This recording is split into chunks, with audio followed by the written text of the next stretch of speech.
द्वितीय वंशावली अध्याय 29। हिजकिया राज्य करने आरंभ करने समय 25 वर्ष वयस्क होइथिले। आउ से जेरुसालेम रे 29 वर्ष राज्य कले।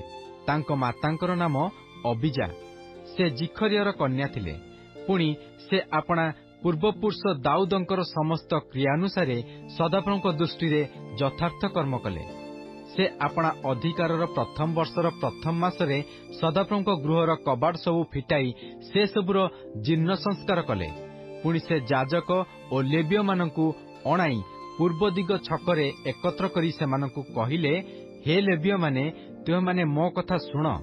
एबे आपणा मानकु पवित्र कर और सदाप्रभु तुम मानक पितृगणर परमेश्वरଙ୍କ गृह पवित्र करी सेही पवित्र स्थानरु अशौच दूर कर।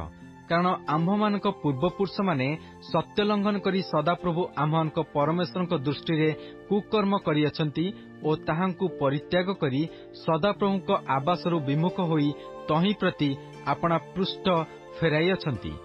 आहुरी सेमाने बरंडार कबाट सबु बंद करी प्रदीप सबु निभाई देइयछंती और सेही पवित्र स्थान रे इस्राएल परमेश्वरଙ୍କ उद्देश्य धूप जलाई नाहांती किबा होम बलि उत्सर्ग करिनाहांती। एहेतु जिहुदा और जेरुसालेम उपरे सदाप्रभुଙ୍କ कोप उपस्थित हैला। पुणी तुमे माने स्वचक्षुरे देखुअछ जे से सेमानकु एणे तेणे चालित हेबा पई आशंकार और शीश्र विषय करिया पई समर्पण करियछंती। कारण देख, तही सकाशु आम्भमानक पितृगण खड्गरे पड़ियछंती और आम्भमानक पुत्र कन्या और आम्भमानक भार्यागण बंदी होइयछंती। एहेतु सदाप्रभु इस्राएल परमेश्वर प्रचंड क्रोध जेपरी आम्भमानक उपर निवृत्त हब, एथिपाई ताहांक संगे एक नियम करियाकु मो मनरे अछि। हे मोहर पुत्र माने, एबे हेळा कर नाही। कारण सदाप्रभुଙ୍କ सम्मुखरे ठिया हेबा पई ताहांकर परिचर्या करिया पई और तुम माने जेपरी ताहांकर परिचारक हेबो और धूप जळाइबो, एथिपाई से तुममानकु मनोनीत करियछंती। एथिरे कहातीय संतानगण मध्यरु अमाशयर पुत्र माहत और असर्यर पुत्र जोएल आउ मरारी संतानगण मध्यरु अब्दीर पुत्र कीस और जिहो लिलेल पुत्र असर्य। पुणी गेर्शोनिय मानक मध्यरु सिस्मर पुत्र जोयाह और जोयाहर पुत्र एदन आउ इलिसाफन संतान मानक मध्यरु सिमरी और जियोएल और आसफर संतान मानक मध्यरु जिखर्य और मतन्य और हेमन संतान मानक मध्यरु जिहिएल और सिमी और जिदुथुन संतान मानक मध्यरु समय और उसिएल। एही सबु लेवीय लोक उठिले। पुणी सेमाने अपना भातृगण को एकत्र करी आपना आपना को पवित्र कले और राजाज्ञानुसारे सदाप्रभुଙ୍କ वाक्य मते सदाप्रभुଙ୍କ गृह सूची करियकु भितर को गले। पुणी याजक माने सदाप्रभुଙ୍କ गृहर अंतर्भाग को सूची करिया पई गले। पुणी सदाप्रभुଙ୍କ मंदिर रे जे सबु अशौच पाइले ताहा बाहर करी सदाप्रभुଙ୍କ गृहर प्रांगण को आनिले।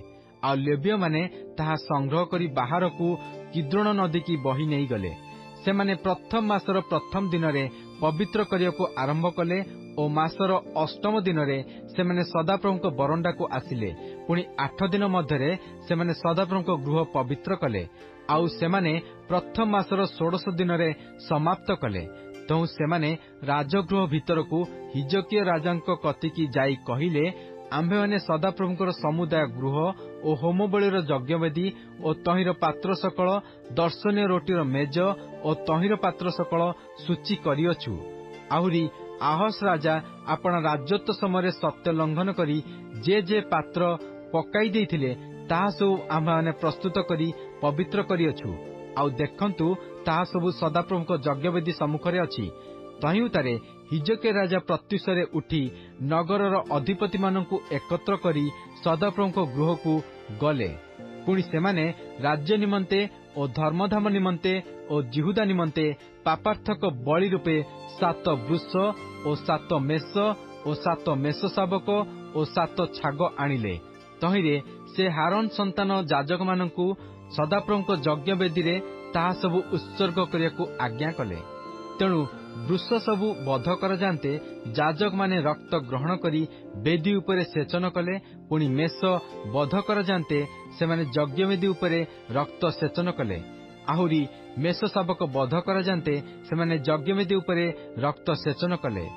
ଏଉତାରେ ସେମାନେ ପାପାର୍ଥକ ବଳି ରୂପ ଛାଗ ସକଳ ରାଜା ଓ ସମାଜ ସାକ୍ଷାତରେ ନିକଟକୁ ଆଣିଲେ। ତହିଁରେ ସେମାନେ ସେମାନଙ୍କ ଉପରେ ହସ୍ତାର୍ପଣ କଲେ। ତେଣୁ ସମଗ୍ର ଇସ୍ରାଏଲ ନିମନ୍ତେ ପ୍ରାୟଶ୍ଚିତ କରିବାକୁ ଯାଜକମାନେ ସେସବୁ ବଧ କରି ଯଜ୍ଞବେଦୀ ଉପରେ ସେମାନଙ୍କ ରକ୍ତ ଦ୍ୱାରା ପାପାର୍ଥକ ବଳି କଲେ। କାରଣ ସମଗ୍ର ଇସ୍ରାଏଲ ନିମନ୍ତେ ହୋମବଳି ଓ ପାପାର୍ଥକ ବଳି ଉତ୍ସର୍ଗ କରିବାକୁ ରାଜା ଆଜ୍ଞା ଦେଇଥିଲେ। ଆଉ ସେ ଦାଉଦଙ୍କର ଓ ରାଜାଙ୍କର ଦର୍ଶକ ଗାଦ୍ର ଓ ନାଥନ ଭବିଷ୍ୟତ ବକ୍ତାଙ୍କର ଆଜ୍ଞାନୁସାରେ କରତାଳ ଓ ନେବଲ ଓ ବୀଣାଧାରୀ ଲେବୀୟମାନଙ୍କୁ ସଦାପ୍ରଭୁଙ୍କ ଗୃହରେ ସ୍ଥାପନ କଲେ। କାରଣ ସଦାପ୍ରଭୁ ଆପଣା ଭବିଷ୍ୟତ ବକ୍ତାମାନଙ୍କ ଦ୍ୱାରା ଏହି ଆଜ୍ଞା କରିଥିଲେ। ଏହେତୁ ଲେବୀୟମାନେ ଦାଉଦଙ୍କର ବାଦ୍ୟଯନ୍ତ୍ର ଓ ଯାଜକମାନେ ତୁରୀ ନେଇ ଠିଆ ହେଲେ। ଏଉତାରେ ଯଜ୍ଞବେଦୀ ଉପରେ ହୋମବଳି ଉତ୍ସର୍ଗ କରିବାକୁ ହିଜକିୟ ଆଜ୍ଞା କଲେ। ଯେତେବେଳେ ହୋମବଳି ଆରମ୍ଭ ହେଲା, ସେତେବେଳେ ତୁରୀ ଓ ଇସ୍ରାଏଲର ରାଜା ଦାଉଦଙ୍କର ବାଦ୍ୟଯନ୍ତ୍ର ସହିତ ସଦାପ୍ରଭୁଙ୍କ ଗୀତ ମଧ୍ୟ ଆରମ୍ଭ ହେଲା। ତହିଁରେ ସମଗ୍ର ସମାଜ ପ୍ରଣାମ କଲେ ଓ ଗାୟକମାନେ ଗାନ କଲେ ଓ ତୁରୀବାଦକମାନେ ତୁରୀ ବଜାଇଲେ। ହୋମ ବଳିଦାନର ସମାପ୍ତି ପର୍ଯ୍ୟନ୍ତ ଏସବୁ ହେଲା। ପୁଣି ସେମାନେ ବଳିଦାନ ସମାପ୍ତ କରନ୍ତେ ରାଜା ଓ ତାଙ୍କ ସଙ୍ଗେ ଉପସ୍ଥିତ ସମସ୍ତେ ମୁହଁମାଡ଼ି ପଡ଼ି ପ୍ରଣାମ କଲେ। ଆହୁରି ହିଜକିୟ ରାଜା ଓ ଅଧିପତିମାନେ ଦାଉଦଙ୍କର ଓ ଆସଫ ଦର୍ଶକର ବାକ୍ୟରେ ସଦାପ୍ରଭୁଙ୍କ ଉଦ୍ଦେଶ୍ୟରେ ପ୍ରଶଂସା ଗାନ କରିବାକୁ ଲେବୀୟମାନଙ୍କୁ ଆଜ୍ଞା କଲେ। ତେଣୁ ସେମାନେ ଆନନ୍ଦରେ ପ୍ରଶଂସା ଗାନ କଲେ ଓ ମସ୍ତକ ନତ କରି ପ୍ରଣାମ କଲେ। ସେତେବେଳେ ହିଜକିୟ ଉତ୍ତର କରି କହିଲେ, ଏବେ ତୁମେମାନେ ସଦାପ୍ରଭୁଙ୍କ ଉଦ୍ଦେଶ୍ୟରେ ଆପଣମାନଙ୍କୁ ପ୍ରତିଷ୍ଠା କରିଅଛ। ନିକଟକୁ ଆସ ଓ ସଦାପ୍ରଭୁଙ୍କ ଗୃହକୁ ବଳି ଓ ପ୍ରଶଂସାର୍ଥକ ଉପହାର ଆଣ।